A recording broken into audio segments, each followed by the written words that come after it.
근육은 왜 잘 크지 않는가에 대해서 한번 조사를 해봤습니다. 참고로 오늘 제가 말하려는 근육은 민문이근 가로문이근 심근 이 셋 중에서 이제 가로문이근 골격근을 말하는 겁니다.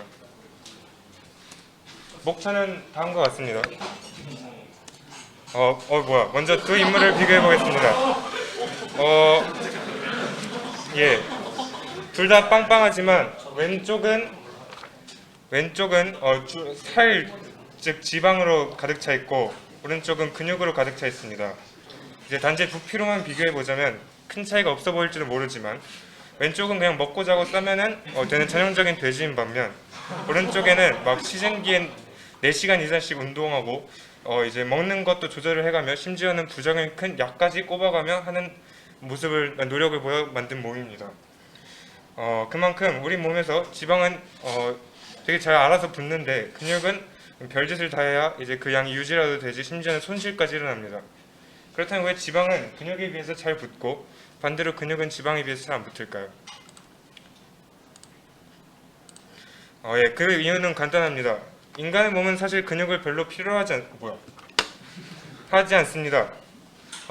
근육은 플러그와 같은데요. 우리가 뭐 컴퓨터, 스마트폰 등등 이제 전자 기기를 많이 사용할수록 그리고 전기를 더 많이 필요로 할수록 더 많은 콘센트를 꼽을 것입니다. 하지만 그렇다고 해서 플러그를 계속 꼽아 놓는 것은 비효율적입니다. 왜냐하면 꽂아 놓은 플러그 때문에 소모되는 전력이 상당히 크기 때문입니다. 인간의 몸도 마찬가지입니다. 인간의 근육은 1kg당 하루에 10에서 15kcal를 소모한다고 합니다. 비율로 따지자면 일일 대사량의 약 18% 정도가 그 근육 사용으로 사라진다고 하는데요. 반면 지방은 이제 건전지와도 같아서 우리 몸에서의 지방은 에너지원의 거의 저장 공간으로 1kg당 7,700kcal를 저장할 수 있습니다. 이는 약 근육의 5배 이상의 수치입니다. 심지어 지방은 대사 소모량도 매우 적습니다. 이런 모든 정보를 에너지적인 차원에서 해석하자면 지방은 에너지도 저장해주고 소모량도 적은 반면에 근육은 쓸데없이 지출만 크고 에너지 저장도 잘 못합니다. 따라서 늘 에너지가 부족했던 과거의 인간들은 지방을 늘리고 근육을 줄이는 방향으로 진화했던 것입니다. 하지만 현대인들의 상황은 사뭇 다릅니다. 이제 많은 수의 인류 그리고 적어도 저희는 언제든지 우리가 원할 때마다 에너지를 얻을 수 있습니다. 또한 사회적인 시각에 있어서 남성의 큰 근육들은 이제 큰 노력의 상징으로 긍정적인 평가를 받고 있습니다. 즉 현대인들에 있어서 지방은 좀 나태의 상징 정도밖에 되지 않고 그래서 너무 많으면 좋지 않게 보이지만 근육은 이제 노력의 상징으로 많아 보일수록 좋게 평가됩니다. 그러니까 여러분 지금부터 한번 근육을 키우는 것에 대한 얘기와 동시에 살을 빼는 얘기에 대해서 해봅시다. 우선 근육을 알아보겠습니다. 이제 우리 몸에 있는 골격근은 총 합치면 약 400여 가지가 된다는데요. 그 중에서도 이제 헬스를 하면서 우리가 키울 수 있는 큰 근육들을 먼저 소개해 보자면 위에서부터 소개해 보면 이제 승모근, 그다음에 삼각근, 그다음에 대흉근, 삼두, 이두, 전완근, 그다음에 복근, 그다음에 광배근, 그다음에 여기 다리 여기 위쪽을 대퇴사두, 이쪽을 대퇴이두, 여기를 비복근 정도로 들 수 있습니다. 그리고 여기는 대둔근 이렇게 돼 있고요. 이제 근육 성장의 원리에 대해서 알아보겠습니다. 근육 성장의 원리는 그냥 잘 알려진 바로 과부하의 원리인데요. 내가 평소에 쓰는 근육을 평소 환경보다 더 많은 근육을 사용하기 위해서 노력한다면 근육 세포의 손상이 가면서 그 손상된 부분들이 단백질로 채워진다는 게 그 말입니다. 그 주된 내용입니다. 하지만 근육은 단순히 힘들다고 다 똑같이 성장하는 것이 아닙니다. 근육은 어떤 무게를 어떤 횟수로 운동을 하느냐에 따라 그 근육이 낼 수 있는 힘의 크기나 근육의 크기 그리고 근지구력 그런 것들이 정해집니다. 그 원리를 이해하려면 먼저 지근과 속근의 개념부터 알아야 합니다.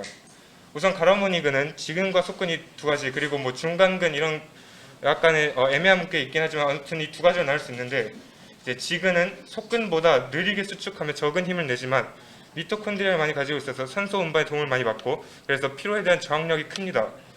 반대로 속근은 빠르게 수축하며 큰 힘을 내지만 피로에 쉽게 지칩니다. 이 두 가지 근육은 운동 강도에 따라 사용되는 개수가 달라집니다. 예를 들면 저강도의 운동은 지근과 속근 A 정도가 사용되지만 고강도의 운동은 지근, 속근 A 그리고 속근 B까지 같이 사용됩니다. 추가적으로 말하자면 우리 몸의 약 400개의 골격근 중에서 우리 평상시엔 주로 지근을 사용하다가 근력의 약 40% 이상이 사용되면은 그때서부터 속근이 사용된다고 합니다. 이런 식으로 어떤 운동을 하느냐에 따라 근육의 종류의 크기가 결정됩니다. 그럼 이제 근육 사용 종류에 따라 운동을 나눠보겠습니다. 첫 번째로 이렇게 보디빌더들처럼 근비대를 위해 운동을 하는 경우입니다. 지금 보이는 화면은 로니 콜먼이라는 보디빌더가 1톤짜리 레그 프레스를 하는 장면입니다. 보디빌더들은 이제 고중량으로 10회 내로 끝내도록 한 세트를 정합니다. 앞서 말했듯 고강도의 운동 시엔 솔근들이 많이 활성화됩니다. 이 속근을 최대한 많이 활성화시키기 위해서라면 근력의 40%보다 더 큰 양의 운동을 해야 하므로 고중량을 들지만 앞서 말했듯 속근은 쉽게 지치기 때문에 횟수가 줄어든다고 할 수 있습니다. 이제 다음은 운동 선수들과 같은 근지구력을 주로 요구할 때 하는 운동을 이제 맨몸 운동이라 할 수 있는데요. 이 대부분의 맨몸 운동은 이제 뭐 이렇게 그냥 맨몸 자체로도 할 수 있지만 이제 중량을 추가해서 하는 등 근력 향상을 일부 목표로 하는 일부 운동이 있긴 하지만 자신의 몸무게의 2배 심지어는 3배를 드는 웨이트에 비해서는 저중량이라 할 수 있습니다. 따라서 대부분의 맨몸 운동 고수들의 몸이 막 이전에 그 보디빌더들처럼 몸이 풍선처럼 부풀어오는 정도는 아니고 아닙니다. 따라서 이제 본인이 어떤 목적으로 운동을 하느냐에 따라 운동 방법을 알맞게 맞추시면 되겠습니다. 마지막은 근손실에 관한 것입니다. 운동을 하는 사람들의 대부분은 이유가 힘들고 별로 성과가 보이지 않아서도 있겠지만 노력해서 키워놔봤자 안 하면 다시 말짱 도루묵이 되는 것 때문에 포기하는 사람들도 꽤 많을 것입니다. 실제로 근손실은 굉장히 다양하게 일어납니다. 운동을 너무 안 해도 일어나고 반대로 운동을 너무 많이 해도 일어나고 또 단백질 섭취를 적게 해도 일어나고 또 수분 섭취도 제대로 안 해주면 일어납니다. 하지만 그거는 어디까지나 좀 과장된 표현이지 실제로 나이를 먹지 않는 이상 많이 먹지 않는 이상 생각보다 근손실은 많이 잘 일어나지 않고 또 일어났다 하더라도 복구하기가 쉽습니다. 근육 기억, 머슬 메모리라는 것이 있습니다.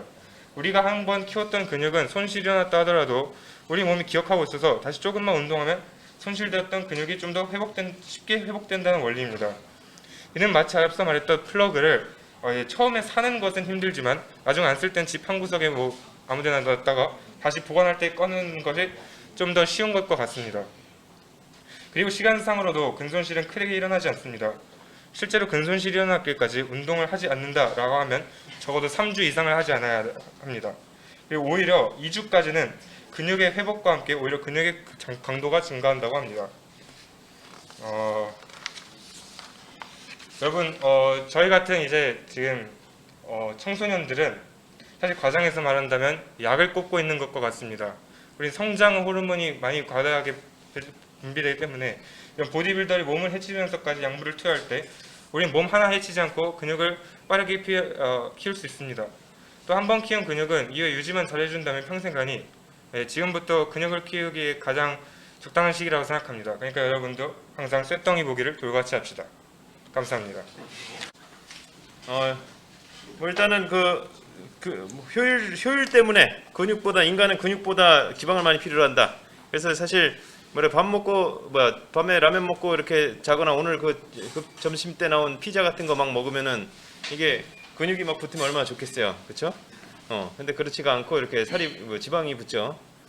그런 원리부터 해서 또 어떻게 운동해야 되는지 또 준교가 아주 운동에 관심이 많은가 봐요.